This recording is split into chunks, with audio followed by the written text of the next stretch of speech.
Hello there, my name is Tate, and I'm the astrologer here at Whole Touch Natural Wellness and Spa, and I'm here today to talk to you about the current astrological transits that are surrounding us as we speak, as I speak. So to start off, the sun is in Aquarius. The sun is the general theme of our lives at this time on Earth. So Aquarius is all about partnerships, group partnerships, networks of people, reconnecting with friends, finding our tribe, so to speak. But also it's about being somebody a little bit different, being unconventional and not really caring what other people think of you. Because then you'll attract the people, the tribe, the vibration of people that are on your same level when you're expressing your true nature. It's also about revolution, breaking down old structures, by usually standing up for something or being something, expressing yourself in a way that challenges the status quo, that other people then follow and create a group around. Think Joan of Arc, think Gandhi, stuff like that. So that's the general theme right now. Keep that in mind. Then we have a really, really crazy aspect that's going to be going on from now until February 8th. So we got Mars, planet of action, force, power, aggression, but also willpower, also just energy, exertion, and just doing anything. The same energy it takes for me to jump up and do a little dance is the same energy it takes for me to beat somebody up. But I'm not going to choose that because I know that I don't want that to happen to me. So let's just all dance. It's a much better way to do it. So Mars is in Aries, and Aries is the home side of Mars. Aries is all about energy and expression of energy, of exertion, of action and aggression. So Mars is very, very happy right now and wants to just act. It's fired up beyond belief. But it's in a square, okay? It's in a square to Pluto. And so Mars is aggressiveness, more on a basic day-to-day, moment-to-moment level. Mars is the masculine essence.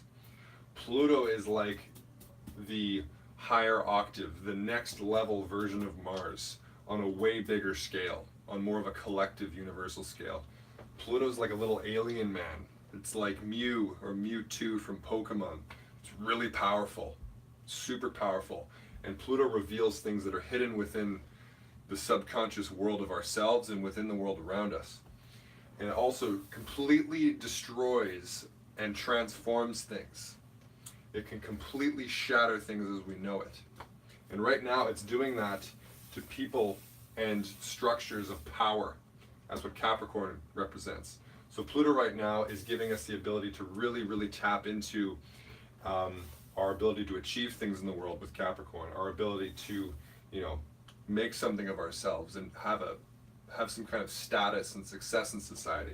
But it's also ripping people to shreds who have been in there for too long. It's completely annihilating them. So that's the energy of those. But so these are in square right now. And what that means is all this Mars energy wants to act, but Pluto over here is really forcing this energy kind of aggressively. Square energy is very aggressive to act towards achieving something in the world and following your goals and your disciplines and the initial intention you want to have for your life, not just to go, party, fight people, beat people up, whatever, or just have endless sex, whatever it is. Because there's a lot of energy right now. It's like saying, no, focus on this, and it's going to do it in an aggressive way. And so people may get kind of mad about things associated with their work or their career. There may be a lot of anger building up. There could be potentially huge explosions of anger and aggression with this, because these are the most aggressive planets. So, and then the square is a really tense aspect, so be careful, okay? Careful about road rage too. Moving on here, we got some better aspects. We have Saturn, planet of restriction, discipline, challenge, achievement, all things associated with Capricorn at the same time. It's the ruling planet of Capricorn. Saturn is all about order, discipline, achievement, restriction, systemization, that type of thing. So Saturn is where we're challenged, but we're also being called to be very disciplined and orderly about. So it's in Capricorn right now, which is about achieving. And then we have a sextile aspect. So a sextile is a little gear. I think of it as a little gear. It can shift and it can actually work very harmoniously with the planet that it's sextile with. but it needs to be consciously activated. You need to actually naturally choose to do the thing associated with this aspect. So the other aspect, the planet it's aspecting, is Neptune. And Neptune, whoa, Neptune, you can think of Neptune as the most profoundly spiritual planet, but also the most profoundly imaginative planet, in good ways and bad ways. So it represents the highest form of creativity, the most like transcendent, entertaining form of creativity. Like think Salvador Dali, that's very Neptunian stuff. Or Mickey Mouse, Looney Tunes, Neptune, Looney Tune, that kind of thing. But it also represents tuning into consciousness, tuning into God, tuning into spirituality. So a sextile aspect means that planet of order and organization, there's an opportunity to create structures and disciplines and methods of organizing and challenging ourselves in our life that brings in that spirituality. So it's a good time to create like spiritual routines, spiritual exercises, to connect with your spirit, because you got one, whether you believe it or not. So this is going to be going on for a long time. It's going to be going from January 31st to August 11th. So now's the time to create structures of spiritual connectivity, or expressing yourself, expressing your imaginative side, your highly imaginative side, in a way that's tangible. Saturn's all about realism, practicality, actual, real, tangible results, not airy-fairy stuff. Neptune is a little bit airy-fairy. It's kind of like completely in the imagination. But right now it's bringing it all together. Moving on from there, we have Venus, planet of beauty, happiness, harmony, luxury, relationships, pleasure.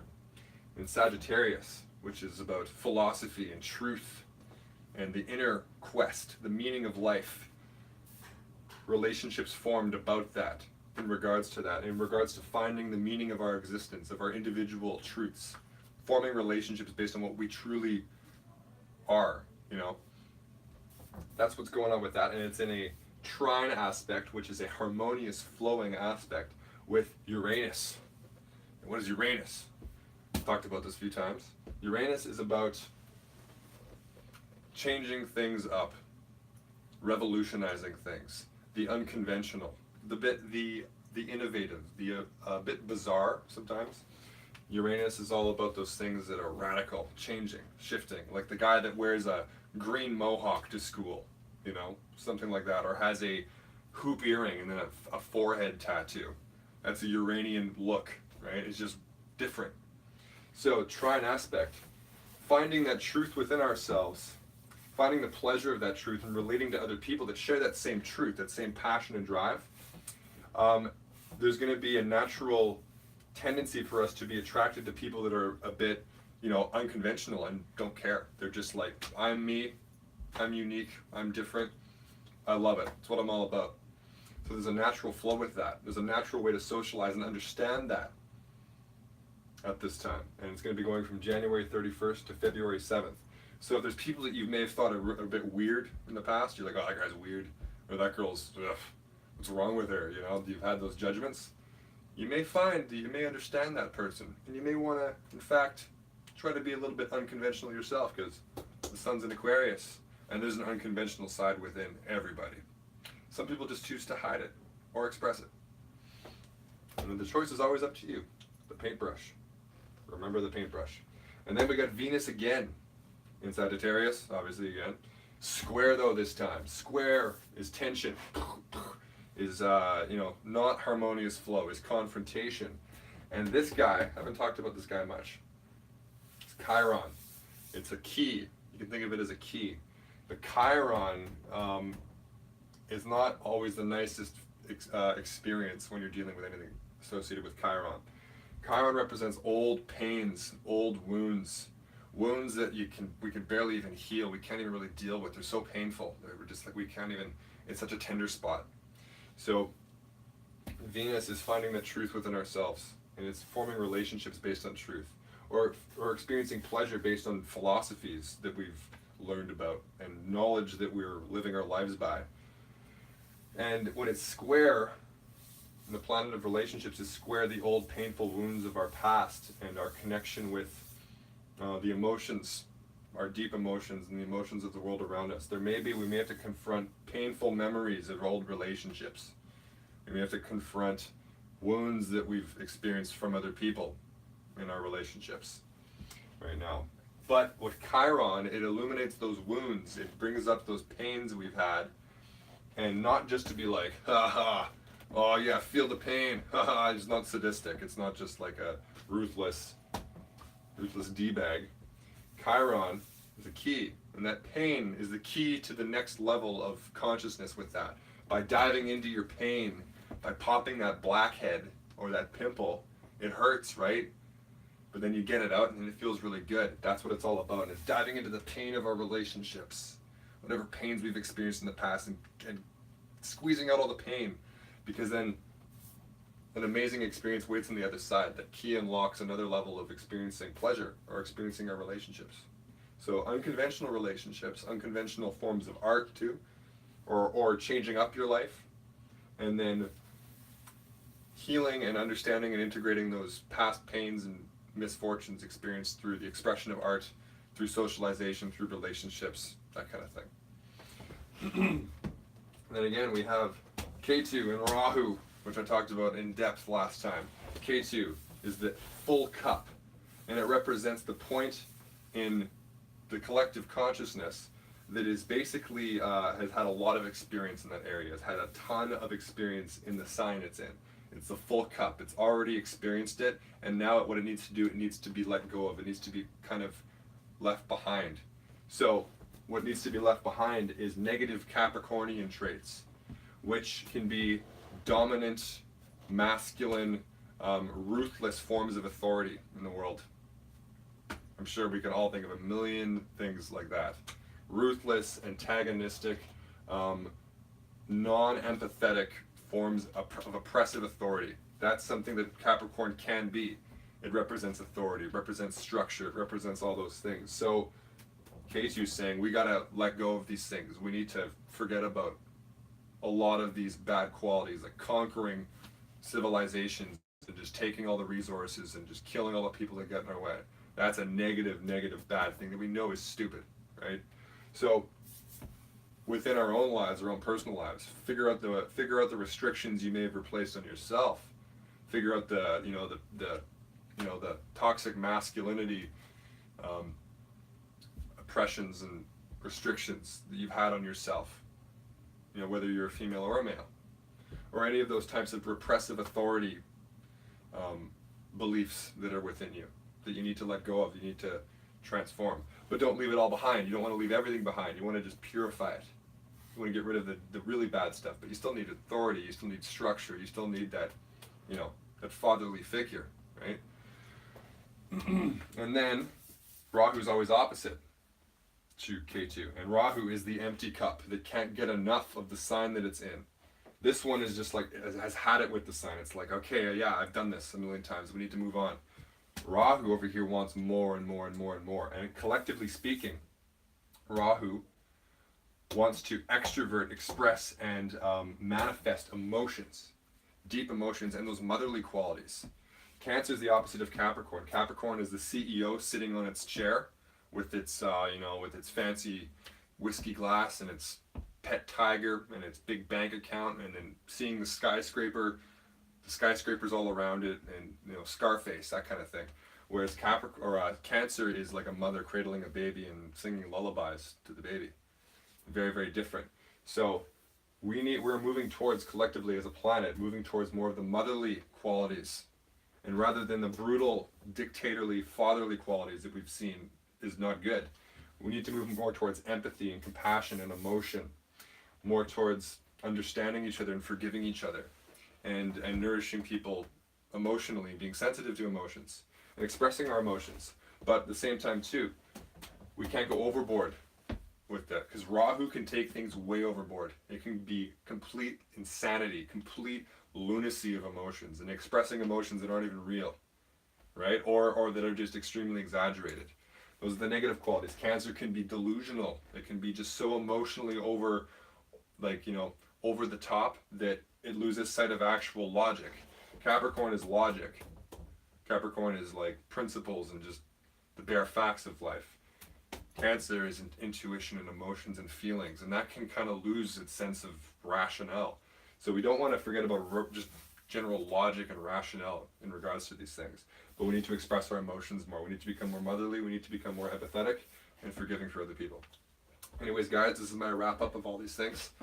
If you want to know about your chart, because each and every single human being on this planet has a chart that's filled with different aspects like this, that is burrowed deep within yourself and really illustrates how our lives operate. For me, it blew my mind when I got into this. I was just obsessed. I couldn't believe how accurate it was. And it's not at all general. I've heard that many times. It's like, oh, it's so general. No, it's not. It's incredibly specific, like mind-blowingly specific. You're like, whoa, how does that make sense? So if you want me to look into your chart in a similar way and write up about it and give you the chance to see your innate potential as it is reflected in the universe when you were born, I would love to do that. And it's changed my life, and I know that it could probably change a lot of other people's lives. So if you want to book anything like that, you can contact Whole Touch Natural Wellness and Spa on Facebook or over the phone. I start with a $10 reading, which is just like 10 to 15 minutes. And we just do a little sample into it to see what's going on with it, because it's a gigantic universe within only you too. It never ends. Just like this, it could go on and on and on with these concepts. Then there's the 30-minute one, which is $30, and you get a take-home sheet what you can kind of use to understand your sun and your moon. Most people only understand their sun. They don't know that they have a moon sign, and the moon sign is almost more prevalent than the sun sign. That's $30. Then there's the $50 one, which is a specialized reading where we go for an hour into your chart. And then, determined from what we talk about, we figure out what specific things you want to know about, and then I write up something, and I follow that up later, and you get your own specialized reading. I also am doing transit readings now, so I see what's going on in your chart, and I look at what is happening within the transits, which is this, in relation to your chart. So what tendencies are being provoked within your natural being. That's $50 too, and that includes a write-up that I follow up with. And then there's the full reading, which is $200, and it includes all the planets, the personal planets, their nakshatras, which is the constellations that they're in, the houses, the signs, all in detail, and then synthesized together in a way that illuminates, from my perspective, your innate potential and path in life. And it's mind-blowing. So if you want to do that, you can go ahead and book. But thanks, guys. I also book online readings now, which you can go through the Facebook pages for, and over the phone. I'd love to do this. I'd love to illuminate your innate potential in life. But thank you. Have a good week. I'll talk to you soon. See ya.